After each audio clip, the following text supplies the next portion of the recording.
Hello po, magandang umaga po. Dito na naman ang inyong kaibigan, Jesus, Brother Manny Bautista. Nandito po tayo sa tahanan ni Nanay Tali. Ito po. La la la la la la la la la la la la. Ayun.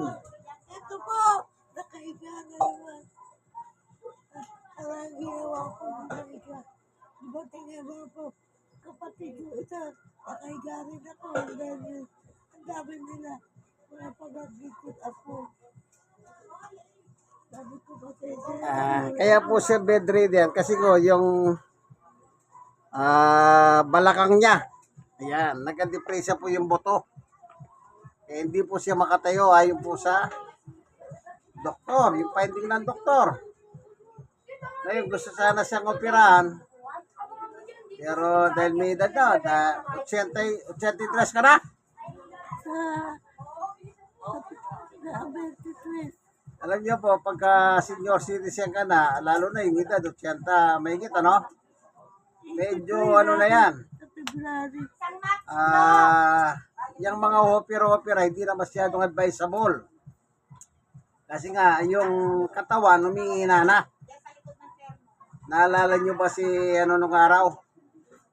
Si Dolphy, nung ma-hospital siya, lahat ginawa ng asawa niya, si Sasha. Pero dahil mahina na po yung katawan niya, hindi na po tumatanggap ng gamot ang katawan niya. Yan, hanggang sa, yun nga, namatay po siya. Siyempre, hirap na yung katawan niya eh. Kahit anong gawin na bigay sa kanya medicine, gamot, hindi na tumatanggap yung katawan kasi nga mahina na. wala akong gamot na iniinom kundi kung ano maisipan ko. Yan nga sinabi ng anak mo, basta ka na lang daw umiinom ng gamot. Kaya ko ba sakit ang dilagi ko. Ba? Yun ang sabi ng anak niya, basta lang umiinom si nanay. Kaya ganon, Ayan, ang edad niya, 80 na. Hindi na rin advisable po yung opera kasi nga yung balakang, meron po yung sa buto niya, naliis. Kala kung anong araw, stroke siya, kaya kasi nakahiga lang eh. Yung pala, nung naikwento ng asawa, ay nung anak niya, pero byuda na po siya na yung balakang niya. Ay nasa tahanan po tayo niya upang magdala ng mabuting balita o salita ng Diyos mula sa Bible. Ang poemer, ang Biblia ng mga pastor. Ayan, kinukleto niya sa akin yung mga kamag-anak niya sa Agunoy. Dumating nga, May dumating daw po, may kapatid ko. kapatid pala. Kasama niya yung mga apo niya, pamangkin. Hmm. Ang dami niya. Wala akong pakakain sa inyo. Sabi niyo, Kasi piyesta sa kanila bukas. ano Ngayon, Dispiras, bukas, Linggo, piyesta ng Batang Yesus. O Santo Niño kung tawagin. may pagkain naman dyan sa kabilang bahay. Kaya- Kapatid ko. Nandun sa pamangkin ko. Nandun sa lugar ko. Yan, marami pala silang mga kamag-anak dito. Kaya dumating na kamag-anak sa Agunoy, doon na lang sa kabilang bahay daw pumunta para kumain ng handa. Sabi ko, may kape na ba kayo? Nagkape na kami sa kabila. Eh, Kanya po talaga eh. Yung piyesta para selebrasyon ng reunion. Yung mga kamag-anak mong malayo, bumibisita sa iyo para magipamiesta. At the same time, parang reunion na rin po yun. Magkita-kita kayong magkakamag-anak na matagal kayong hindi nagkita. Diba, sabi nyo, isang taon pa, matagal din yun may reunion laro kami sa katapusan. Ano ko, hindi na ako Diyan po makaka-attend. pala reunion sa katapusan daw ng February ay January. Hindi na ako makaka-attend sa Aguni. Pero sa na po yun, sa Agunin nila gaganapin, Kasi po, taga-Agunin sila nanay. Pero dito na po sila nanay sa Tondo, Yan. Ay, no, may isang mag-reunion. Birthday ko doon. Masaya. February ba birthday mo? February 13. Yun, February 13, Ang birthday niya pa. Kaya, ilang taon ka na sa February 13? 83. Yun, 83. Oh. 83. Pero, malakas pa. Kanya lang, kundi lang ba na nagka-problema yung mga buto sa balakang. Sabi ko ano, sa mga apo ko. Abutin niyo pa ba? Abutin niyo pa ba kayo? Abutin niyo pa kaya ikat yun. Sabi naman Dati kapatid siyang ko, nananay nung araw. sabi naman Siguro kapatid ko, sa kakaupo sa makina. sabi naman kapatid ko, di ba sabi mo, abutin mo sa 100? Oo, kabaitin. Abuti ng 100 kasi centennial, meron siyang makukuha 100,000. Eh, 83, gano'ng katagal pa? 17 taon. Ang atay niya, 17. Ayun nga, ayun na Siyempre, hindi, di ba, sa biyaya ng Diyos, kung paabuti siya ng Diyos ng ganon. Kasi, ang buhay po ng tao, hindi na nga po nagtatagal. Kaya po nangyayari, tingnan niyo po yung mga nichos sa sementeryo, iba-iba sukat. Ibig sabihin, hindi iba-ibang panahon na namamatay ang tao. Yung meron kong nadaanan doon kanina, dalawa. Dalawa, pareho silang sakit ng stroke yun, pareho silang namatay. Oh. yung Pareho nakaburog doon kumari sa, ko nga, sa Cavite, natulog lang daw yun. kita niyo, yung kamag-anak niya, natulog lang. Kaibigan ko. Yun ang magandang pagkamatay, natulog ka, hindi ka na nagising. Ibig sabihin, hindi ka na nagpahirap ng pamilya mo. Nag-birthday muna siya bago siya namatay. Nag-birthday muna bago siya namatay. Yun. Meron naman, nung kailan lang, yung matanda rin, banda rito na, nakatira yon. Bago magpasko, namatay siya. Pasko pa lang birthday niya. Iba naman yon. Ganun ibig sabihin, pag dumating ang kamatayan, kaibigan, wala po tayong magagawa dyan. Kahit anong gawin mo, nasa pasya ng Diyos kung mamamatay o hindi ka. Kasi Diyos po may gawa ng buhay natin, may bigay ng buhay, kaya siya lamang ang pwedeng bumawi niya. Ano po? Yan po yung sinasabi sa Biblia. Pero bago tayo papalaot sa Biblia, tayo muna'y mananalangin. Panginoon Diyos, sa aming Ama, minsan pa, samahan po kami sa aming pag-aaral ng iyong salita. Sa pangalan ni Jesus, Amen. Tingnan niyo po yung sinasabi ng Hebreo. Sa 9:27. Basahin ko po. Itinakda sa mga tao na minsan lamang mamatay. Yun. Ang Diyos po ang nagtatakda ng buhay ng tao. Siya po nagbigay ng buhay. Siya rin ang nagtatakda ng buhay. Ano po, tandaan niyo po yan. Dito po sa Isaiah 45, meron tayong babasahin. Sabi po ni Propeta Isaiah ay ganito naman. Okay, basahin lang natin.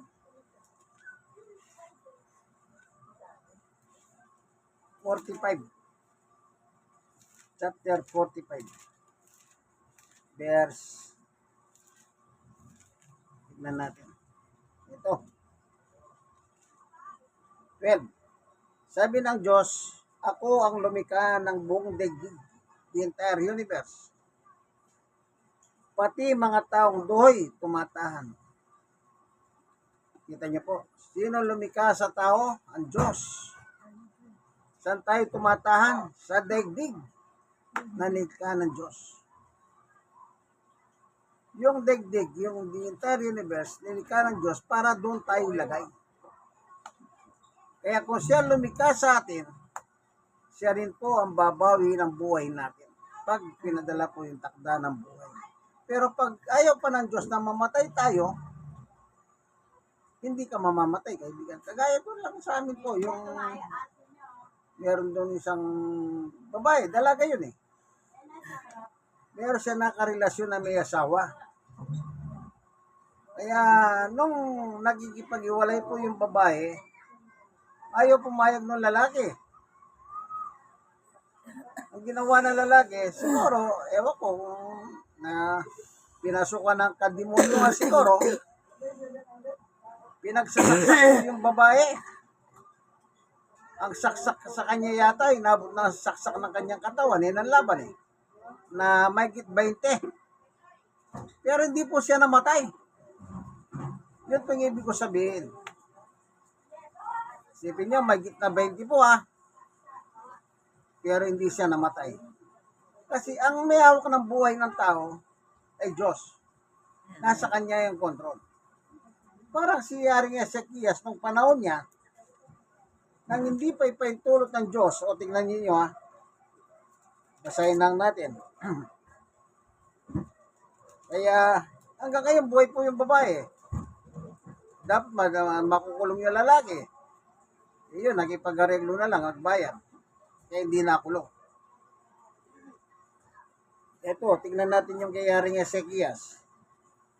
Chapter 38 ng Isaias. Nang panahon yan, nagkasakit ng maluba si Ezekias. Ari po ito. At nasa bingit ng kamatayan. O, bingit ng kamatayan. Kasi dinalaw ni Isaias na anak ni Amos. Yung Isaias, yun po ay propeta. Sinabi niya sa hari, ang utos na ito ni Yahweh. O, siyempre, dahil propeta ng Diyos, yun ang kinakasangkapan ng Diyos. Sila ang spokesperson ng Diyos. At dito, pinakikita ni Isaias, siya ang spokesperson ng Diyos sa kay Haring Ezekias. Ipatawag mo ang iyong sambahayan at gawin mo na ang iyong uling abilin sapagkat hindi ka nagagaling, mamamatay ka na. Maglalas Will Testament ka na, sabi ni Propeta Isaias kay Haring Ezekias, dahil mamamatay ka na. Yan. Pinasabi ng Diyos yun. Diyos ang may sabi no. Pinasangkapan ng kanyang propeta na si Isaias. Pagkarinig ito, umarap siya sa dingding at nanalangin. Ibig sabihin, pag may dingding ang bahay mo, nanalangin si Haring Ezekias. Sa 3, O Yahweh, alam mo kung paano ko namuhay sa iyong harapan. Naglingkod ko ako sa iyo ng tapat at ang ginawa ko'y pawo nakalulugod sa iyong paningin. Pagkatapos nanangis siya ng malakas. Yan. Una, nangatwiran muna siya. Kinatwiran niya yung kanyang ginagawang paglilingkod sa Diyos bago siya umiyak na malakas. 4, muling nagsalita si Yahweh kay Isaias. 5, ang sabi sa kanya, sabihin mo kay Ezekias, ang sabi ni Yahweh, ang Diyos ng iyong ninonong si David, nakita ko ang iyong pagluwa kasi umiyak eh. Kaya, at narinig ko ang iyong dalangin. Pinakinggan pala. Kaya dadagdagan ko pa ng 15 taon ng iyong buhay. Kita nyo? Diyos ang nagsabi, mamamatay na. Pero nung nangatwira siya, pinaliwanag niya sa Diyos sa kanyang paglilingkod ng may katapatan at nakinig naman ang Diyos. At sabi niya kay Propeta Isaiah, sabihin mo, sige, hindi mo na siya mamamatay, bibigyan ko pa siya ng 15 years. Yun. 15 years, oh. Kaya ang Diyos ang may hawak ng buhay ng tao eh. Kung gusto na niyang magbukas ka, o hindi pa, nasa Diyos pa rin po lahat. Ano? Says, hindi lamang iyon. Ikaw at ang lusod na ito'y hindi mapapahamak sapagkat pinagtatanggol ko kayo laban sa hari ng Asaria. Yan. Ibig sabihin, sa pagiging hari ni Ezekias, naging payapa ang kanyang pamamahala sapagkat sinamahan siya ng Diyos. Bakit siya sinamahan ng Diyos? Kasi nga, ang sabi niya, tapat ako naglingkod sa iyo. Oh. Ang sabi sa kanya, ito. Anong sabi niya? Anong nagdasal siya, oh? Itong dasal, O Yahweh, alam mo kung paano ko namuhay sa iyong harapan. Yan. Ito na yung conversation. Naglingkod ako sa iyo ng tapat. At ang ginawa ko'y pawon nakalulugod sa iyong paningin. Amen. Alam niyo yung dito sa Biblia, meron din naman gustong maging ang kanilang paglilingkod, gusto nilang maging kalugod-lugod sa Diyos. Kaya alam niyo yung ang tao, paano malulugod ang Diyos sa iyo? Sundin mo lang ang Diyos eh. Sundin mo ang Diyos. Pag sinunod mo ang Diyos ay malulugod sa iyo. Pero may mga taong nagsisimba noon sa panahon nila. Bawa yung sulat ni Pablo. Tingnan natin ha. Itong mga taong tinutukoy ni Pablo, sila po ay nagsisimba rin. Naglilingkod sa Diyos. Pero tingnan ninyo, sabi ni Pablo. Ito, meron tayong babasahin. Ito. Sa chapter 10 ng Roma. Baka akala nyo po ang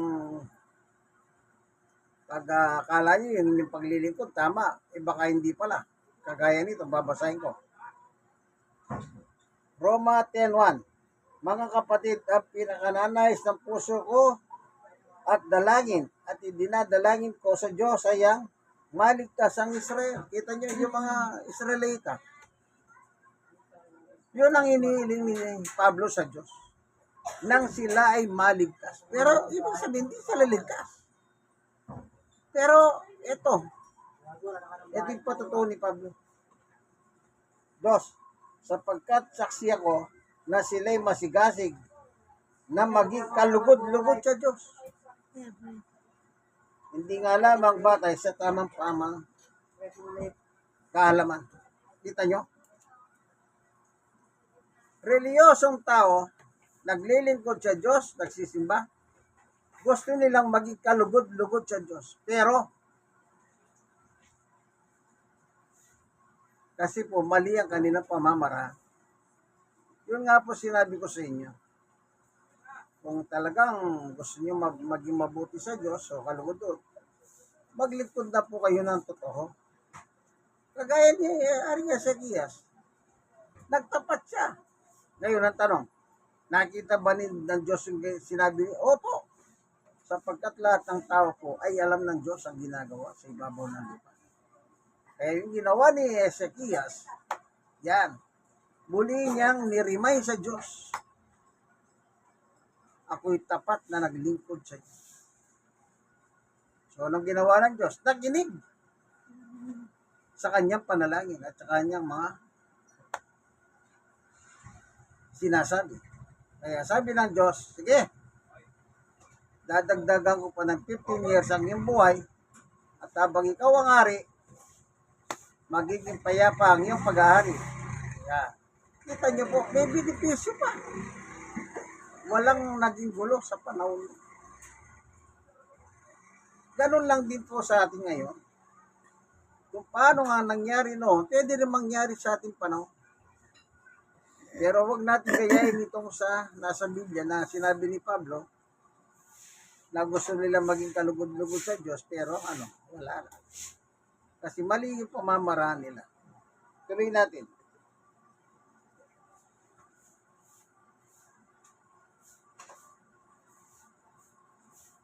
Dahil hindi nila kinilala ang pamamaraan ng Diyos upang gawing matwid ang tao, ay nagsikap silang gumawa ng sarili nilang pamamaraan.